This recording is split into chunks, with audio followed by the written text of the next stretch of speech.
What if everything you were told about success was only half the truth? What if winning in life had nothing to do with luck, money, or even hard work, but with four quiet skills no one ever taught you? The kind of mastery that doesn't show up on a resume, but in your peace of mind. The kind that doesn't shout, it whispers. In a world obsessed with more talk, more rush, more noise, the real power still belongs to those who can rule themselves. Today, we'll uncover the four things you must master to truly win in life. Lessons history forgot, but your soul still remembers. Let's begin. Have you ever paused maybe on a quiet morning and wondered why some people seem to figure life out? Not the richest, not the loudest, but the ones who stay calm, no matter what the world throws at them. They face storms, yet they don't crumble. They make choices, and somehow those choices last. The rest? Good people, hardworking, honest, but they spend their lives reacting. They rush, they regret, they repeat. So what separates the two? Is it fate, upbringing, opportunity, or could it be something far simpler and far more within our reach? History, if you listen closely, whispers a secret. Every great victory, from the rise of empires to the quiet triumphs of ordinary lives, begins not with ambition, not with wealth, not even with luck, but with mastery. Not mastery over the world, but mastery over the self. It sounds simple, doesn't it? Yet almost no one ever does it. Because the hardest person you'll ever have to lead is you. There are four forces that decide whether we build our lives on solid ground or on sand that shifts beneath our feet. They're not taught in schools. You won't find them in a university lecture or a viral speech. But every wise person in history, from Marcus Aurelius to Eleanor Roosevelt, discovered them the hard way. These four things decide everything: your mouth, your mind, your mood, and your money. You might think, really? That's it? But think carefully. Every downfall in history, every broken friendship, fallen empire, and lost fortune began when one of these four was left unchecked. A careless word can destroy a reputation that took decades to build. A reckless thought can end an empire. A single burst of emotion can break a bond. An unguarded purchase can trap a man for life. We love to believe our greatest problems come from the world outside us. But the truth? Most are born from the storms within us. And the strange part is, no one ever really teaches us this. We're told how to make money, but not how to manage the desire that comes with it. We're taught to speak confidently, but not when to remain silent.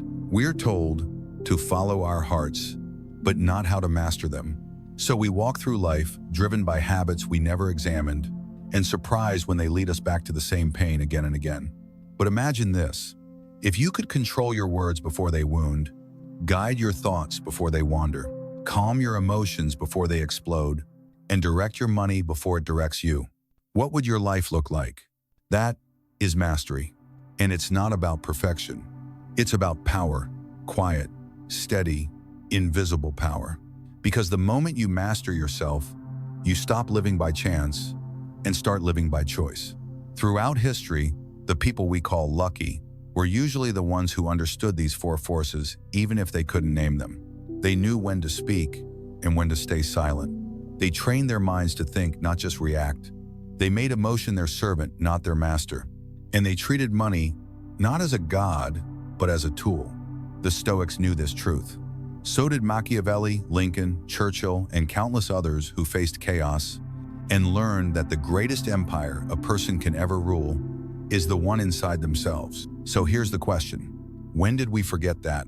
Maybe it was when noise became the new wisdom, when talking mattered more than listening, when people began to measure themselves by attention, not by integrity, when the world started rewarding speed over thought, emotion over reason, and consumption over discipline.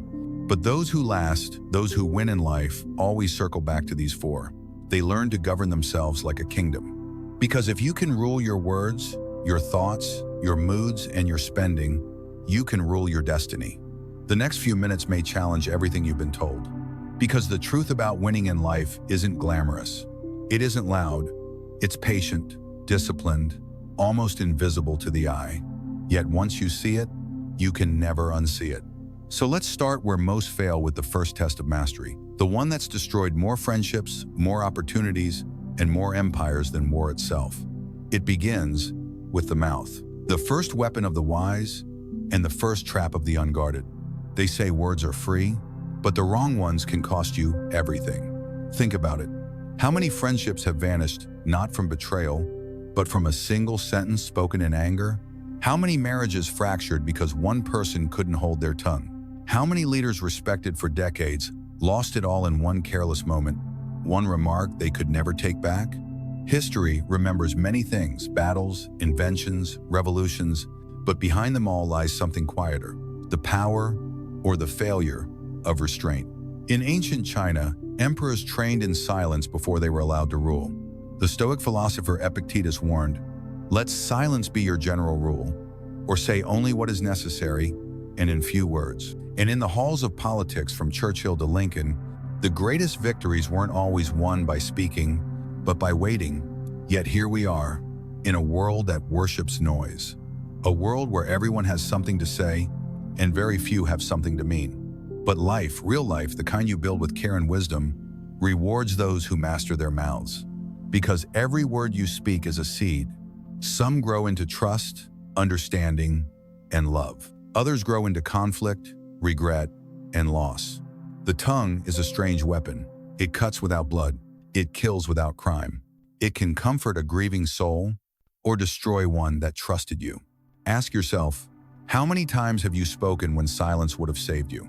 How many times have you needed to be right, only to realize later you won nothing at all? The wise know restraint is not weakness. It's power, contained, deliberate, silent power. The difference between a wise man and a fool is rarely knowledge. It's timing. When to speak, when to hold, when to let the storm pass, without adding thunder of your own. In the old courts of Europe, the advisors to kings shared one skill in common: they could listen. They didn't rush to fill silence, because silence, when mastered, speaks volumes. But restraint isn't about saying nothing. It's about saying what matters and nothing more. Because your words are arrows. Once released, they never return. So aim them with care. There's an African saying, "Wisdom does not come out of the mouth, it lives behind the lips." Those who truly understand life speak less, because they've learned that the more you say, the less power each word holds. And in moments of conflict, restraint becomes your armor. When tempers flare, silence protects your dignity. When gossip spreads, silence protects your peace. When provoked, silence protects your freedom. Because when you speak in anger, you hand your power to the one who angered you. But when you hold your calm, you remind the world that your emotions are yours, not theirs. In history, restraint has changed the course of nations. When John F. Kennedy faced the Cuban Missile Crisis, he had every reason to strike back, but he waited, measured, listened. That restraint may have saved the world. But restraint isn't just for presidents or kings. It's for anyone standing on the edge of words they'll regret. It's for the parent who wants to shout, but chooses to teach instead. The spouse who wants to win the argument, but chooses peace. The friend who wants to speak in anger, but chooses kindness. Because in those moments, you're not just avoiding conflict, you're shaping your legacy. You're building a strength that doesn't show in muscles or money, but in measured words. When you master your mouth, you master the gateway to nearly every joy and every sorrow in life. You learn that words, like medicine, are powerful only when given in the right dose. The foolish speak to be heard. The wise speak to be understood. And the masters, they speak only when silence can no longer serve. But here's the twist. Restraint isn't just about others. It's also about you. Because the more you control your words, the more control you gain over your thoughts. Your mind begins to calm. Your emotions begin to slow. And suddenly, you notice you've stopped reacting. You've started responding. That shift, subtle but powerful, is the birth of true mastery. The same discipline that holds your tongue begins to guard your mind. Which brings us to the second mastery. Because while words can destroy or heal, thoughts can build worlds or burn them down. Before a war is fought, it begins as an idea. Before a nation rises, it starts as a dream. Before a person fails, it begins as a belief. Every outcome begins in the mind. And those who master it, master life itself. So now, let's step deeper. From the power of the tongue to the battlefield of the mind. The greatest wars in history weren't fought on battlefields. They were fought within in the unseen chambers of the mind. Every invention, every revolution, every love, every loss began as a thought. And yet, how many people go through life never once questioning who is truly in charge of their thoughts? Most assume they are, but are they? Really? Think about the last time you worried about something that never happened. The last time your mind replayed a regret that couldn't be changed. The last time your thoughts pulled you down a dark corridor you never chose to enter. You didn't tell your mind to go there. It went there on its own. That's the danger of an undisciplined mind. It becomes your ruler instead of your servant. In history, this truth repeats again and again. Marcus Aurelius, the Roman emperor, faced plagues, betrayal, and war. Yet he wrote, "You have power over your mind, not outside events. Realize this, and you will find strength." That single insight kept an empire stable. And yet, here we are, 2,000 years later, still forgetting it. Because controlling the mind isn't natural, it's earned. Your thoughts are like wild horses, beautiful, powerful, but dangerous if left untamed. They can carry you toward peace and purpose or drag you through chaos and fear. And the worst part? The longer they run wild, the more natural it feels to let them. The modern world has made it even harder. Noise is constant. Distraction is profitable. Every headline screams. Every device vibrates. Every second demands attention. And so, the average mind has forgotten how to be still. But stillness, quiet thought, focused awareness, that's where mastery begins. Great leaders, thinkers, and artists all share one hidden discipline. They train their minds to obey them. Leonardo da Vinci wrote that an ungoverned mind is like a lantern with no oil. Buddha taught that the mind is everything. What you think, you become. And modern psychology echoes the same. Your life bends in the direction of your dominant thoughts. So what are yours? Are they the same old patterns: worry, doubt, regret, fear? Or are they steady, deliberate, constructive? Most people spend more time deciding what to eat than deciding what to think. But the quality of your thoughts shapes the quality of your days and, in time, your destiny. A disciplined mind doesn't mean you never feel doubt or anger. It means you see those thoughts for what they are: temporary visitors, not permanent truths. Imagine your mind as a grand hall with many doors. Fear knocks, anger knocks, jealousy knocks, but mastery is the doorman that decides who gets to enter. You can't stop the knock, but you can choose who you let in. History shows what happens when minds lose discipline. Napoleon, brilliant, unstoppable, fell not to his enemies, but to his ego. His mind convinced him he was invincible. That thought destroyed him. Or think of the countless empires, businesses, and leaders who fell not from bad economics, but from bad thinking, arrogance, greed, delusion. Every downfall begins as a single undisciplined thought whispered to the mind, "You're right, you're untouchable, you deserve more." But for those who master thought, something extraordinary happens: clarity, peace, direction. Because when you train your mind to obey you, the world no longer controls your emotions, your time, or your happiness. You stop chasing distractions. You stop fighting imaginary battles. And you begin to live with purpose, not panic. The ancients called it right thinking. Today we might call it focus. But whatever the name, it remains the same power that built civilizations: the ability to hold one idea, one purpose, one truth, and guard it from chaos. And that discipline is built, not born. Start small. Catch one negative thought and question it. Replace it with something you choose to believe. Do this daily, and you'll begin to see something remarkable: your outer world bending to the tone of your inner one. Because every garden grows what you plant, and your mind is the most fertile soil of all. If you plant resentment, you'll harvest isolation. If you plant fear, you'll harvest hesitation.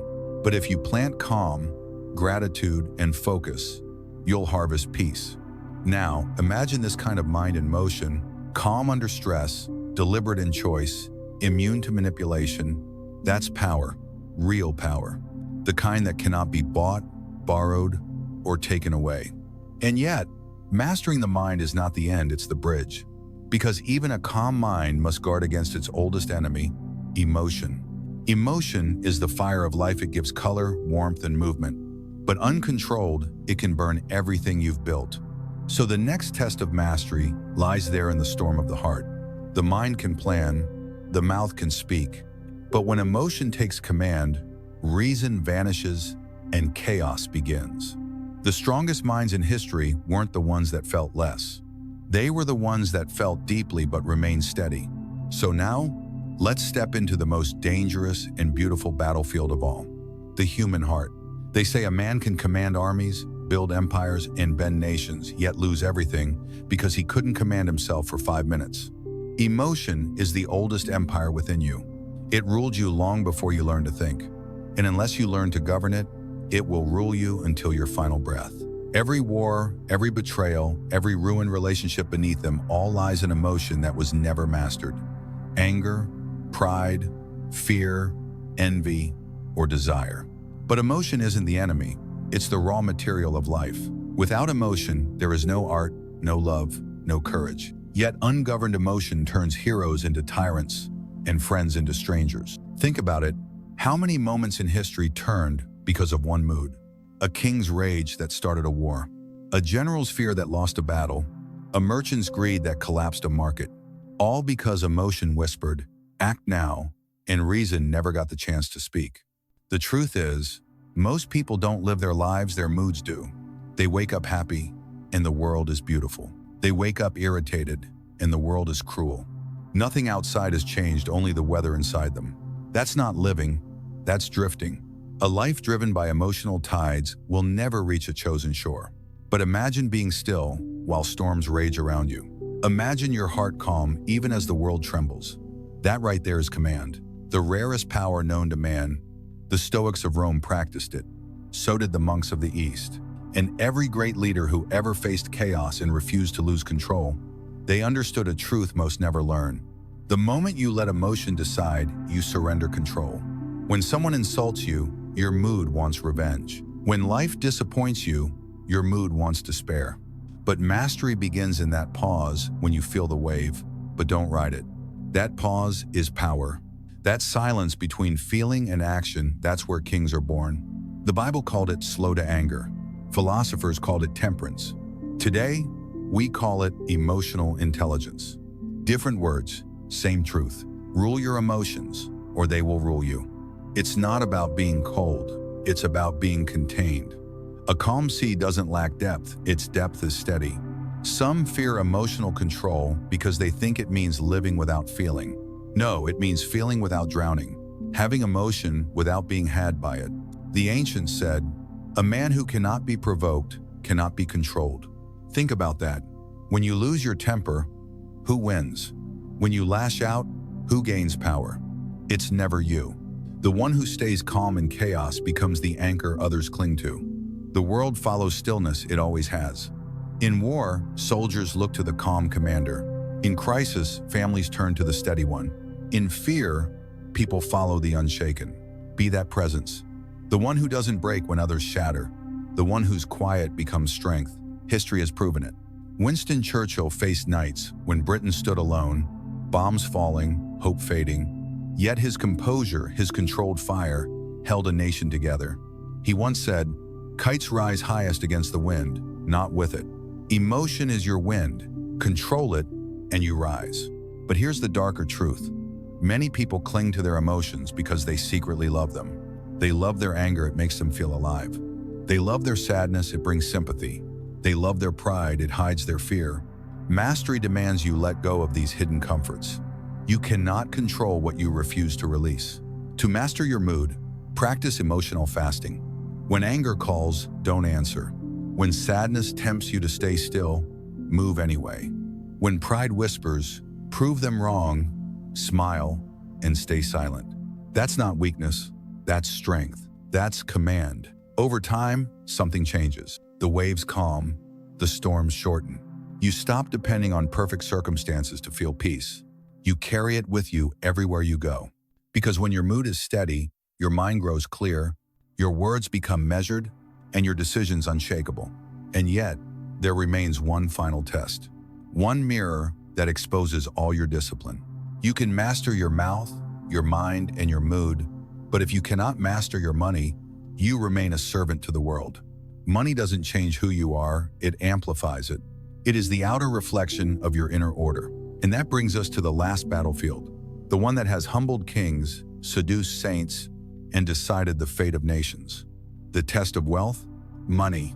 For centuries, it's been called many things: the root of evil, the measure of success, the cause of war, the dream of peace. But in truth, money is none of those things. It is only a mirror. It reflects the discipline or the chaos that already lives within you. If your habits are scattered, your money will vanish.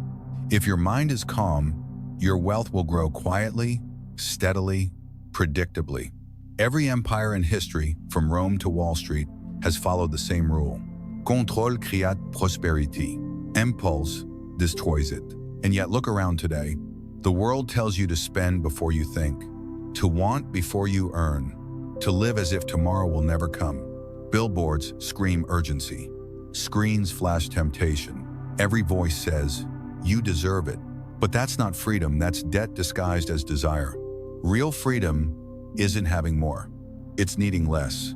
Because the man who can't control his spending can't control his destiny. And the woman who depends on more to feel complete will always feel poor no matter how much she owns. The truth is simple. If you can't manage $100, you'll lose 10,000. If you can't wait for one reward, you'll never hold on to 10. Self-control in money is the final test of mastery. It measures not what you have, but what you can resist. Machiavelli once wrote, "Fortune favors the bold, but destroys the reckless." Boldness isn't wild spending, it's strategic restraint. It's knowing when to advance and when to hold. Every coin in your pocket is a soldier. Send them out blindly, and they die on impulse, a wasted meal, a forgotten gadget, a fleeting thrill. But deploy them with purpose into knowledge, into stability, into opportunity, and they return with reinforcements. That's how true wealth is built. Carnegie, Rockefeller, Franklin, they all understood. The greatest fortunes don't begin with earning. They begin with preserving, because preservation requires patience, and patience is the rarest form of strength. The world sells urgency because patience cannot be monetized. But that's exactly why it's powerful. Think back to every financial collapse, the Great Depression, the 2008 crisis, all born from one disease: greed without restraint. People chasing quick gains instead of steady growth. People reacting to emotion instead of reason. It's always the same story.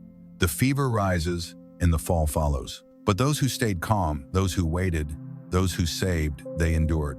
Because while chaos screams, discipline whispers and wins. Mastering money isn't about wealth for its own sake. It's about what money represents. Control. Control over your time, your choices, your peace of mind. When you're financially disciplined, you move through life lighter. You don't chase, you don't fear, you decide. That's what true wealth is: not possessions, but options. And yet, for all its importance, money is still the lowest form of mastery. It's the fruit of the tree, not the root. Because if your mouth, your mind, and your mood aren't disciplined, your money will eventually follow their chaos. People lose fortunes not from lack of income, but from lack of control. They wanted to impress, to prove, to feel, and they spent to fill what patience could have healed. Every impulsive purchase is more than wasted money, it's a confession. It says, I couldn't wait. I couldn't control myself. I needed this to feel enough. But here's the truth. You were enough before you ever bought it. Mastery over money means understanding this. Every dollar you keep is a piece of your power preserved. Every dollar you waste is power surrendered. It's not about being cheap, it's about being strategic. Spend only where your strength grows: on learning, on health, on stability. Everything else is noise. And as you master that, your mind grows quiet.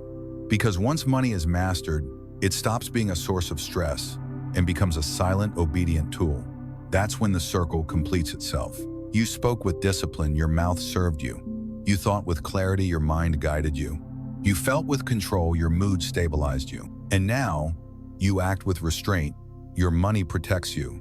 4 masters, 4 pillars, 1 empire, yourself. Because in the end, every human being is a kingdom of their own, and most lose it not to others, but to themselves. The man who rules his words never destroys relationships. The man who rules his mind never loses direction. The man who rules his mood never loses peace. And the man who rules his money never loses freedom. This is the balance that keeps civilizations alive and individuals fulfilled. The balance between impulse and intention, between emotion and calculation, between momentary pleasure and lasting power. So ask yourself, which kingdom are you ruling today? Is it loud, chaotic, driven by emotion and temptation?